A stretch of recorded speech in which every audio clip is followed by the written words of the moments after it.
Hello friends, मैं हूं सन्मय प्रकाश और आप देख रहे हैं यूट्यूब चैनल सरकारी जॉब न्यूज़। राष्ट्रपति द्रौपदी मुर्मू जी ने अभी हाल ही में पद्म अवार्ड दिए हैं तमाम विजेताओं को। तो इससे रिलेटेड कई सारे इंपॉर्टेंट करंट अफेयर्स क्वेश्चंस हैं, सब पर चर्चा करेंगे एक एक करके। तो शुरू करते हैं और पहला क्वेश्चन लेते हैं। राष्ट्रपति ने कितने लोगों को पद्म विभूषण अवार्ड 2025 दिए हैं? क्या होगा आंसर इसका? आंसर होगा 7 गणमान्य लोगों को ये अवार्ड दिए गए हैं। ठीक है, और ये अवार्ड विजेताओं को, ये जो ऐलान है ना, वो काफ़ी पहले हो गया था 76वें गणतंत्र दिवस की पूर्व संध्या पर, यानी 25 जनवरी की शाम को। ओके, और ये हर साल ये पद्म अवार्ड जो है ना, वो गणतंत्र दिवस यानी 26 जनवरी से एक शाम पहले यानी 25 जनवरी को ऐलान कर दिया जाता है। और ये अवार्ड अप्रैल मई के आसपास ये अवार्ड दिए जाते हैं। हर साल गणतंत्र दिवस के अवसर पर ये घोषित किए जाते हैं। देखिए, 3 तरह के पद्म अवार्ड होते हैं। पद्म विभूषण, जो कि दूसरा सर्वोच्च नागरिक सम्मान है। पहला सर्वोच्च नागरिक सम्मान क्या होता है? वो है क्या? भारत रत्न। दूसरा है पद्म विभूषण। तीसरा सर्वोच्च नागरिक सम्मान होता है पद्म भूषण। और चौथा सर्वोच्च नागरिक सम्मान होता है पद्मश्री। ठीक है, तो ये तीनों अवार्ड जो है ना, अलग अलग विजेताओं को दिए गए हैं। तो अगर हम देखेंगे, 7 पद्म विभूषण अवार्ड दिए गए हैं राष्ट्रपति जी के द्वारा, 19 पद्म भूषण और 113 पद्मश्री अवार्ड इस बार दिए गए हैं। ओके, और ये अवार्ड पाने वालों में 23 महिलाएं हैं और 10 विदेशी हैं। 13 मरणोपरांत ये अवार्ड दिया गया है। ठीक है, तो ये देख रहे हैं फोटोग्राफ उस वक्त का जब ये अवार्ड दिया गया है। अभी हाल ही में ये अवार्ड दिया गया राष्ट्रपति जी के द्वारा, और तमाम लोग, गणमान्य लोग जो हैं वो बैठे हैं यहाँ पर। ओके, चलिए अब आगे बढ़ते हैं और अगला प्रश्न लेते हैं। राष्ट्रपति ने पद्म विभूषण पुरस्कार 2025 किन 7 गणमान्य लोगों को दिए हैं या उनको सम्मानित किया? तो कौन है ये 7? ये सारे लोग जो है ना, उनको ये अवार्ड दिए गए हैं। ये टोटल 7 लोग हैं। इन सबको राष्ट्रपति द्रौपदी मुर्मू की ओर से ये अवार्ड दिया गया है। तो पहला नाम क्या है? तो है दुव्वूर नागेश्वर रेड्डी। जो फोटोग्राफ देख रहे हैं आप, ये मेडिसिन के क्षेत्र में दिया गया है, तेलंगाना से हैं ये। ओके, और ये गैस्ट्रो एंट्रोलॉजिस्ट हैं, Asian institute of gastro enterology और AIG हॉस्पिटल हैदराबाद के चेयरमैन हैं, और वर्ल्ड एंडोस्कोपी जो ऑर्गेनाइजेशन है उसके पूर्व अध्यक्ष हैं। इनको 2002 में पद्मश्री अवार्ड मिला था, 2016 में पद्म भूषण अवार्ड दिया गया था, और 2025 में अब पद्म विभूषण से सम्मानित किया गया है। अगला नाम क्या है? रिटायर्ड न्यायमूर्ति हैं जगदीश सिंह खेहर। पब्लिक अफेयर्स के क्षेत्र में दिया गया है, और भारत के वो पहले सिख समुदाय के में से आने वाले मुख्य न्यायाधीश थे भारत के। जनवरी से अगस्त 2017 तक CJI रहे थे, और तब चर्चा में आए थे जब उन्होंने अपने अल्पमत के फैसले में ट्रिपल तलाक या तत्कालीन तलाक को मौलिक अधिकार के रूप में बरकरार रखा था। हालांकि सुप्रीम कोर्ट ने बहुमत से 3 तलाक पर जो रोक था, केंद्र सरकार का फैसला, उसको सही करार दिया था। अगला नाम है कुमुदनी रजनीकांत लाखिया। ये आर्ट्स के क्षेत्र में गुजरात से हैं ये, और अहमदाबाद में मूलतः रहती हैं, और कथक नृत्यांगना है, कोरियोग्राफर हैं। तो इनको ये अवार्ड पद्म विभूषण इनको भी दिया गया है। अगला नाम क्या है? लक्ष्मी नारायण सुब्रमण्यम। आर्ट्स के क्षेत्र में कर्नाटक से हैं, और प्रख्यात वायलिन वादक हैं, संगीतकार हैं, म्यूजिक कंडक्टर हैं। ठीक है, और संगीत में फ्यूजन के प्रयोग के लिए वो काफ़ी पॉपुलर है। ओके, अगला नाम क्या है? अगला नाम है MT वासुदेवन नारायण। तो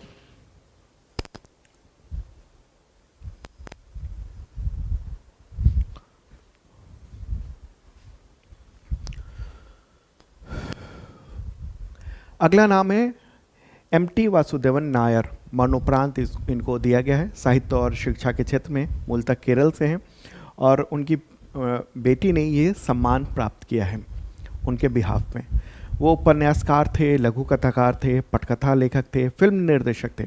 ज्ञानपीठ पुरस्कार भी उनको मिल चुका था, और उनके उपन्यास कालम, उनके लिए उनको 1970 में साहित्य अकादमी पुरस्कार से सम्मानित किया गया था।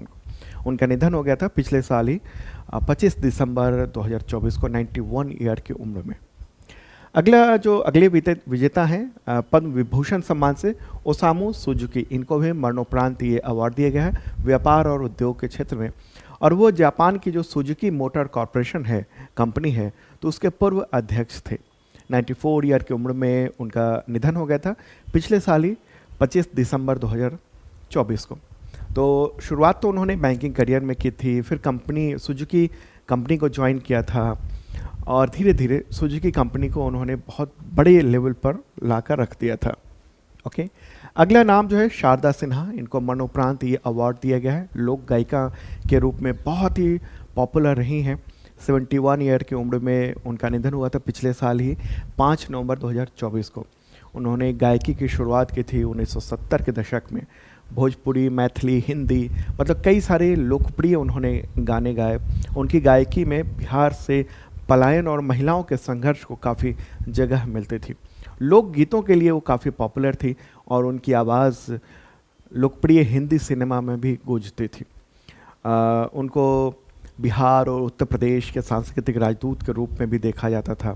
बिहार और पूर्वांचल में छठ पर्व के दौरान शारदा सिन्हा की आवाज़ लगभग हर घर में गूंजती थी। ओके, तो ये सारे के सारे ये अवार्ड विजेता थे जो आपको मैंने बताया। 7 पद्म विभूषण अवार्ड जो दिए गए हैं, ये सब आपको नाम याद रहने चाहिए। ठीक है, अब आगे बढ़ते हैं और अब बात करेंगे हम पद्म भूषण अवार्ड की, यानी तीसरा सर्वोच्च नागरिक सम्मान के बारे में। तो प्रश्न यहाँ पर होगा, राष्ट्रपति द्रौपदी मुर्मू जी ने कितने लोगों को पद्म भूषण अवार्ड 2025 से सम्मानित किया? आंसर का 19, टोटल ये 19 है। ठीक है, और ये सम्मान भारत सरकार के द्वारा दिया जाने वाला तीसरा सर्वोच्च नागरिक सम्मान है। ये सब सवाल भी आते हैं। ओके, और ये विशिष्ट कार्य के लिए दिया जाता है, जो बेहतर कार्य है उन सब के लिए जीवन में। अब अगला प्रश्न ये होगा कि राष्ट्रपति द्रौपदी मुर्मू जी ने पद्म भूषण सम्मान से किन 19 लोगों को सम्मानित किया है, वो कौन लोग हैं? तो उन सब के नाम एक बार देख लेते हैं। ये सारे 19 लोग हैं, ये जो आप देख रहे हैं। ठीक है, तो इन सब, ये तो 10 ये हो गए और इसके अलावा बाकी लोग यहाँ पर आप देख रहे हैं। ठीक है, इन सब के बारे में एक एक करके ब्रीफ बताते हैं, शॉर्ट में ही बताते हैं, ताकि ये सब चीज़ें आपको समझ में आ जाएं और याद भी रहें। तो पहला नाम क्या है? शेखर कपूर, उनको यह अवार्ड दिया गया है आर्ट्स के क्षेत्र में। फिल्म निर्माता हैं, निर्देशक हैं, काफ़ी पॉपुलर हैं, दुनिया भर में इनकी प्रसिद्धि है। दूसरा नाम क्या है? एस अजीत कुमार, तो ये काफ़ी पॉपुलर एक्टर हैं दक्षिण भारत की फिल्मों में, और मूलतः तमिलनाडु से ही ये इनको मिला है एक्टर। अगला नाम है शोभना चंद्र कुमार, ये एक्टर्स हैं आर्ट्स के क्षेत्र में, तमिलनाडु से हैं और उनको भी अवार्ड के लिए सम्मानित किया गया है। अगला नाम क्या है? अनंत नाग, ये एक्टर हैं आर्ट्स के क्षेत्र में, इनको अवार्ड दिया गया है, कर्नाटक से हैं ये। अगला नाम आप देखिए, आप जानते ही होंगे, नंदमुरी बालकृष्ण, काफ़ी पॉपुलर एक्टर हैं आर्ट्स के क्षेत्र में, इनको दिया गया है। आंध्र प्रदेश से हैं और उधर की फिल्मों में काफ़ी पॉपुलर हैं और हिंदी में भी इनको देखा जाता है। जो डब फिल्में होती हैं, जो हिंदी भाषा में उसको रूपांतरित करके जो फिल्में आती हैं वहाँ की, तो उसमें ये काफ़ी पॉपुलर हैं। अगला नाम है पंकज उधास, तो ये इनकी शानदार गायक रहे हैं, मरणोपरांत ये अवार्ड दिया जा रहा है, मूलतः महाराष्ट्र से हैं, तो उनके परिवार की ओर से ये सम्मान प्राप्त किया गया, पद्म भूषण अवार्ड। ठीक है, अगला नाम क्या है?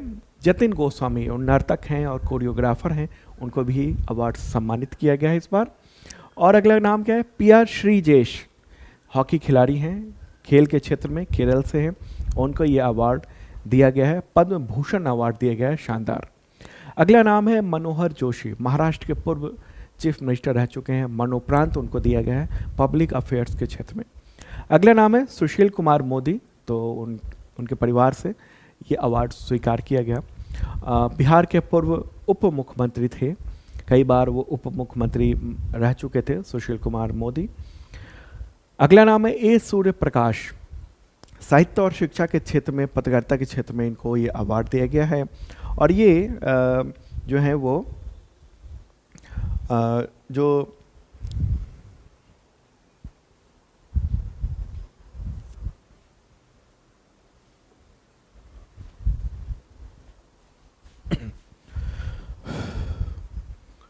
और ये प्रसार भारती के अध्यक्ष रह चुके हैं। ठीक है, इनको भी ये अवार्ड इस बार दिया गया है। अगला नाम है विवेक देबरॉय, और ये प्राइम मिनिस्टर के आर्थिक सलाहकार परिषद के पूर्व अध्यक्ष थे, तो इनको मरणोपरांत ये सम्मान दिया गया है। ठीक है, तो इनको ये अवार्ड जो है ना वो साहित्य, शिक्षा, इन सब के क्षेत्र में दिया गया है। अगला नाम है राम बहादुर राय, पत्रकार हैं और दिल्ली में इंदिरा गांधी राष्ट्रीय कला केंद्र के अध्यक्ष भी हैं। तो साहित्य एवं शिक्षा, पत्रकारिता, इन सब के क्षेत्र में दिया गया है। उत्तर प्रदेश से हैं ये। साध्वी रितंभरा, सोशल वर्क के क्षेत्र में दिया गया है इनको। विनोद धाम, जो आप देख रहे हैं फोटोग्राफ, ये भारतीय अमेरिकी इंजीनियर हैं और पेंटियम चिप के जनक माने जाते हैं और इनको ये अवार्ड दिया गया है। पेंटियम चिप जो एक समय था उसके जनक माने जाते हैं, काफ़ी पॉपुलर था पेंटियम जो था वो। ओके, इंटेल की ओर से जारी किया गया था Pentium chip. Okay, science and technology के क्षेत्र में ये अवार्ड दिया गया है इनको। यूएसए से हैं ये। अगला नाम है डॉक्टर जोस जोक पेरियापुरम, वो हार्ट डिजीज के विशेषज्ञ हैं, मेडिसिन के क्षेत्र में, केरल से हैं और उनको ये अवार्ड दिया गया है, पद्म भूषण अवार्ड। अगला नाम है पंकज पटेल, इनको भी दिया गया है। ये भारत की जो 5वीं सबसे बड़ी दवा कंपनी है जाइडस लाइफ साइंसेज, तो उसके अध्यक्ष हैं। तो व्यापार और उद्योग के क्षेत्र में इनको दिया गया है, गुजरात से हैं ये। अगला नाम है कैलाश नाथ दीक्षित, ये पुरातत्व के क्षेत्र में इनको दिया गया है, दिल्ली से हैं मूलतः। अगला जो आखिरी नाम है वो नल्ली कप्पू स्वामी चट्टी, ये कपड़ा उद्योग के क्षेत्र में दिया गया है, उद्योगपति हैं, व्यापार उद्योग के क्षेत्र में इनको ये सम्मान दिया गया। तो टोटल 19 लोग थे जिनके बारे में आपने जाना, उनके फोटोग्राफ देखे, तो उन सबको ये अवार्ड दिया गया, पद्म भूषण अवार्ड। ठीक है, अब बात करते हैं हम लोग पद्मश्री अवार्ड के बारे में, जो चौथा सर्वोच्च नागरिक सम्मान है। तो प्रश्न यहाँ पर होगा, राष्ट्रपति द्रौपदी मुर्मू जी ने कितने लोगों को पद्मश्री अवार्ड से सम्मानित किया है? पद्मश्री अवार्ड से सम्मानित किया, आंसर क्या होगा? 113, टोटल 113 हैं जिनको ये सम्मान दिया गया है 2025 में। ठीक है, और विशिष्ट सेवा के लिए ये अवार्ड दिया जाता है। ओके, तो ये इंपॉर्टेंट बात रही। अब देख लेते हैं कि पद्मश्री जो पुरस्कार है 2025 के, उनकी विजेताओं की लिस्ट क्या है, कौन कौन है विजेता। देखिए 113 है, नाम बहुत लंबा है, लेकिन कुछ नाम मैं बताऊंगा, उनको आप याद रखिएगा। 113 के 13 मतलब टोटल 113 याद रखना थोड़ा तो मुश्किल तो होता ही है, लेकिन हमने क्या किया ना, अलग अलग कैटेगरी वाइज दे दिया है। जैसे सबसे पहले हम आर्ट्स के क्षेत्र में, यानी कला के क्षेत्र में जो भी विजेता हैं उन सब का पूरी लिस्ट यहाँ पर मैं दे रहा हूँ। तो ये सब के सब कला के क्षेत्र में हैं और भी हैं, तो ये काफ़ी पॉपुलर हैं और इन सबको ये अवार्ड जो है ना वो दिया गया है। ठीक है, तो इसमें ये तमाम लोग हैं जो आप देख रहे हैं। इसके अलावा अगर हम देखेंगे कला के क्षेत्र में, ये सारे के सारे लोग हैं जिन सबको ये अवार्ड के लिए चुना गया है और इनको सम्मानित किया गया है। ठीक है, अगला और नाम देखेंगे कला के क्षेत्र में ही, अगर आर्ट्स के क्षेत्र में, तो ये सब पूरे पूरे नाम आप देख रहे हैं। ठीक है, और इन सब का PDF जो है ना मैंने दे दिया है, आप देख लेना, इस डिस्क्रिप्शन में देख लेना, या फिर शार्प लर्निंग जो ऐप है वहाँ पर भी आपको मिल जाएगा। अब देखते हैं साहित्य और शिक्षा के क्षेत्र में जो अवार्ड दिए गए हैं वो ये सब नाम रहे। ठीक है, साहित्य और कला के क्षेत्र में इन सबको ये अवार्ड दिए जाने की घोषणा की गई है। ठीक है, तो ये सारे के सारे पूरी लिस्ट है। व्यापार और उद्योग के क्षेत्र में अगर देखेंगे तो एक नाम है अरुंधति भट्टाचार्य, तो ये SBI की चेयरपर्सन रह चुकी हैं और इनको भी ये अवार्ड इस बार दिया गया है। ओके, इसके अलावा कई सारे नाम हैं जो आप देख रहे हैं। मेडिसिन के क्षेत्र में अगर देखेंगे तो ये सारे के सारे ये है। एक खास नाम है शेखा अली अल ज़बर अल सबा, तो ये जो है वो खाड़ी देशों में वहाँ पर योगा को काफ़ी बढ़ावा देती हैं और इनको भी ये अवार्ड इस बार दिया गया है।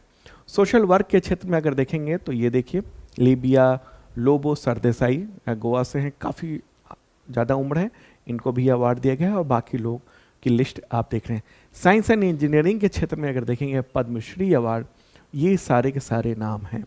ठीक है, आध्यात्मिकता के क्षेत्र में ये नाम है जो कि अलग अलग उन सबको दिए जाने की घोषणा, क्या ये अवार्ड दिया ही गया है अभी हाल ही में। ओके, स्पोर्ट्स के क्षेत्र में आप देखिए ये सारे के सारे R अश्विन जैसे काफ़ी पॉपुलर हैं, हरविंदर सिंह हैं काफ़ी पॉपुलर, सतपाल सिंह हैं, इन सबको अवार्ड दिया गया है। पब्लिक अफेयर्स के क्षेत्र में ये नाम आप देख रहे हैं, नारायण को जैसे मरणोपरांत ये अवार्ड दिया गया, उत्तर प्रदेश से हैं ये। एग्रीकल्चर के क्षेत्र में देखेंगे, अन्य में कई सारे अलग अलग कैटेगरी भी है, जैसे एग्रीकल्चर के क्षेत्र में तो इनको ये अवार्ड दिया है, पद्मश्री अवार्ड।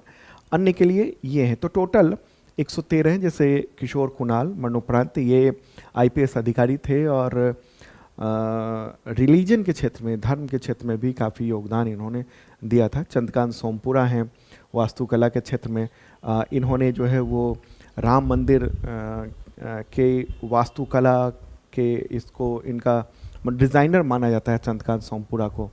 ठीक है, तो ये टोटल के टोटल जो है ना वो लिस्ट थी पद्म श्री अवार्ड 2025 के। ठीक है, जो आपने देख लिया और इसका PDF भी अवेलेबल है। अब आगे बढ़ते हैं, अगला प्रश्न लेंगे। उससे पहले बताऊं कि आप अगर शानदार तैयारी करना चाहते हैं करंट अफेयर्स की तो ज्वाइन कर सकते हैं शार्प लर्निंग ऐप, इस वीडियो के डिस्क्रिप्शन में है, लिंक देखिएगा। क्या है नाम? Sharp learning. आप गूगल प्ले पर सर्च कर लीजिएगा या फिर गूगल प्ले पर आप सन्मय प्रकाश पे सर्च करेंगे तो शार्प लर्निंग ऐप आ जाएगा और उसके ज़रिए करंट अफेयर्स की शानदार तैयारी हो सकती है आपकी तमाम एग्जामिनेशंस में। 2 तरह के मेंबरशिप प्लान है, एक ISPCS मेंबरशिप प्लान है और एक बेसिक मेंबरशिप प्लान है। ISPCS तो UPSC और स्टेट PCS इन सब के एग्जामिनेशन के लिए होता है और शानदार ढंग से अब तक प्रश्न मतलब 99% प्रश्न टकराते रहे हैं। और दूसरा है बेसिक मेंबरशिप प्लान जो कि SSC, टीचर, रेलवे, पुलिस इन सब के लेवल का है और उसमें भी शानदार तैयारी हो जाती है और इसके ज़रिए आपको पिछले 2 सालों के करंट अफेयर्स मिल जाएंगे और अगले 1 साल तक यानी 2026 तक P से 365 दिनों तक अपडेट मिलता रहेगा। तो आपको PDF मिलेगा, कई तरह के PDF होंगे, वीडियो मिलेगा, टेस्ट सीरीज़ मिलेगा और आपके एग्जामिनेशन के टेस्ट सीरीज़ भी मिलेंगे आपको। ठीक है, अच्छा PDF कई तरह के होते हैं, 1 लाइनर होता है, MCQ होता है, MCQ नोट्स होता है, मतलब जैसी तैयारी करनी है वैसा आप पढ़ सकते हैं और उसमें वीडियो के लिंक भी होते हैं। जैसे मैंने ये चीज़ें जो बताई हैं तो विजुअली बेहतर ढंग से समझ में आता है, तो हर प्रश्न के नीचे हमने लिंक भी दिया हुआ है, वीडियो का लिंक भी दिया हुआ है ताकि आप चीज़ों को बेहतर ढंग से समझ सकें। अगर मैप वगैरह मैं बता रहा हूँ तो उस चीज़ को आप समझ सकें। ठीक है, तो इस तरह का और ये PDF जो ना वीकली, मंथली, क्वार्टरली, ईयरली अलग अलग कैटेगरी में होता है ताकि आप बेहतर ढंग से पढ़ सकें। हिंदी और इंग्लिश दोनों लैंग्वेज में होता है, देखिएगा ज़रूर शार्प लर्निंग ऐप।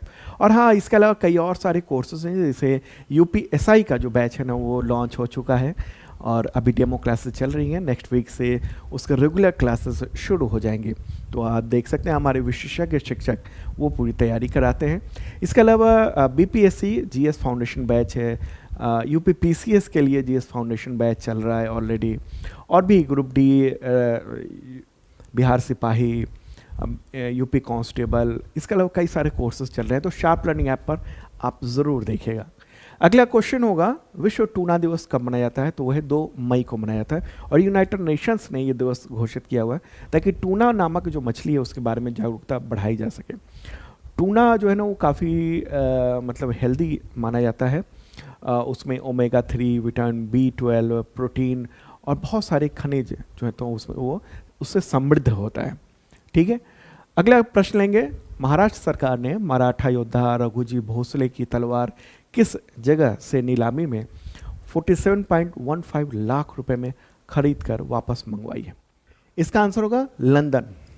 तो रघुजी भोसले प्रथम ने मराठा साम्राज्य को सुदृढ़ करने में, मजबूत करने में और उसको पूर्व मध्य भारत में विस्तार करने में महत्वपूर्ण भूमिका निभाई थी।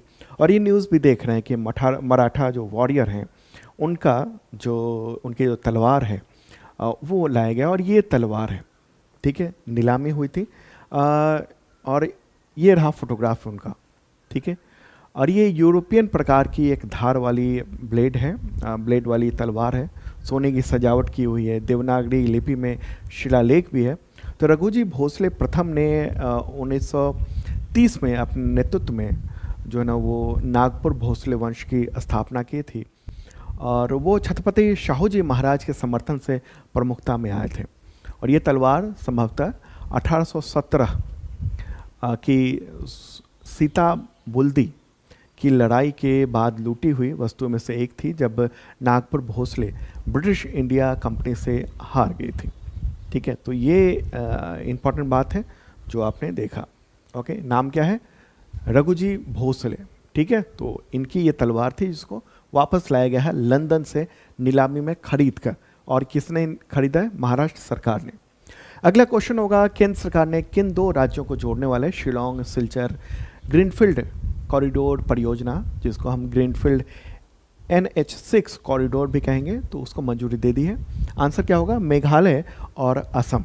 तो केंद्रीय मंत्रिमंडल ने ये फैसला किया है अभी हाल ही में। केंद्रीय मंत्रिमंडल ने, उद्देश्य यही है कि पूर्वोत्तर भारत, विशेष तौर पे मेघालय और असम के बीच में जो कनेक्टिविटी है उसको और बेहतर किया जाए, बढ़िया से किया जाए।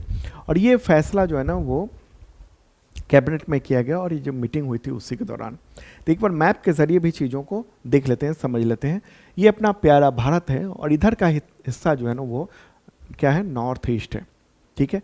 और उसी में मेघालय कहाँ पर है और असम कहाँ पर है, मैप में आपको समझना भी है। तो ये रेड वाला जो देख रहे हैं ये है असम, और इधर वाला जो ग्रीन वाला देख रहे हैं यहाँ पर ये है मेघालय।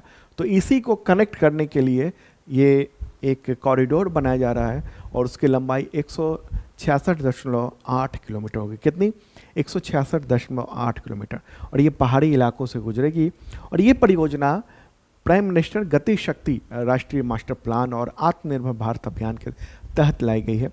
और इसका निर्माण ही होगा शिलोंग सिलचर गुवाहाटी के बीच में। समय बचेगा, दूरी भी कम होगी। और इसी के साथ क्या होगा? त्रिपुरा, मिजोरम, मणिपुर और बराक घाटी से जो संपर्क है वो बेहतर हो पाएगी। इसकी जो लागत है ना यहाँ से यहाँ तक बनाने की, वो 22,864 करोड़ रुपए है। कितनी?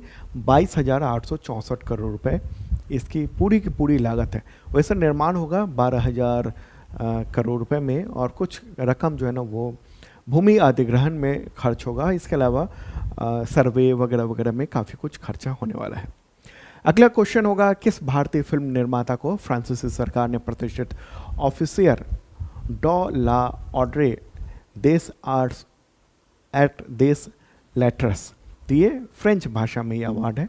तो इसको अगर हम अंग्रेजी में कहेंगे तो इसको निकालेंगे officer of the order of arts and letters. ये अवार्ड दिया गया है, ये काफ़ी प्रतिष्ठित अवार्ड वहाँ का माना जाता है। तो अभी 2025 में किसको दिया गया? आंसर होगा पायल कपाड़िया, ठीक है। और ये मुंबई में ये अवार्ड दिया गया, जो मुंबई में फ्रांसीसी काउंसिलेट है वहीं पर एक समारोह आयोजित किया गया, उसी के दौरान ये अवार्ड दिया गया। इससे पहले ये जो सम्मान है वो अमिताभ बच्चन, शाहरुख खान, लता मंगेशकर, इन सबको दिया जा चुका है फ्रांस के द्वारा, ठीक है। तो ये काफ़ी पॉपुलर और प्रतिष्ठित अवार्ड वहाँ का माना जाता है, ठीक है। पायल कपाड़िया काफ़ी पॉपुलर है, उनकी जो बड़ी सफलता मानी जाती है 2017 में जो उनकी फिल्म आई थी, शॉर्ट फिल्म थी आफ्टरनून क्लाउड्स, तो उसको कांस फिल्म फेस्टिवल में प्रदर्शित किया गया था। उनकी डेब्यू फीचर डॉक्यूमेंट्री थी ए नाइट ऑफ नोइंग नथिंग, और उसको कांस फिल्म फेस्टिवल में गोल्डन आई अवार्ड मिल चुका है। 2024 में पिछले साल जो आई थी उनकी film all we imagine as light, वो भी काफ़ी चर्चा में थी, दुनिया भर का ध्यान वहाँ पर आकर्षित किया था इस पिक्चर ने। तो दोस्तों ये था इंपॉर्टेंट करंट अफेयर्स आप सबके एग्जामिनेशंस के लिए, और करंट अफेयर्स के मेंबरशिप प्लान अवेलेबल हैं शार्प लर्निंग ऐप पर। आपकी तैयारी शानदार हो सकती है उसके ज़रिए, और प्रश्न शानदार ढंग से टकराते हैं उसके, ठीक है। पिछले तमाम एग्जामिनेशंस के रिकॉर्ड यही बताते हैं। और इसके अलावा भी कई और बैचेज चल रहे हैं, जैसे BPSC का GS फाउंडेशन बैच चल रहा है, UPPCS का GS फाउंडेशन बैच चल रहा है, आपको UPSI हो गया, राजस्थान चतुर्थ श्रेणी कर्मचारी भर्ती का चल रहा है, उसकी तैयारी चलाई जा रही है। दिल्ली पुलिस कांस्टेबल जो कि आने वाली है 45,000 से ज़्यादा वैकेंसी, उसकी भी बैचेज चल रहे हैं। UP कांस्टेबल के, बिहार कांस्टेबल जो बड़ी भर्ती है उसकी भी तैयारी चल रही है। तो ऐप में कई सारे कोर्सेज हैं, ज्वाइन कर सकते हैं। उसके प्राइस थोड़े से बढ़े हैं अभी हाल में, लेकिन वो पूरी टीम जो है ना वो हमारी आपके लिए बेहतरीन ढंग से तैयारी कराती है। ओके, मिलते हैं नेक्स्ट वीडियो में कल सुबह। Okay, bye.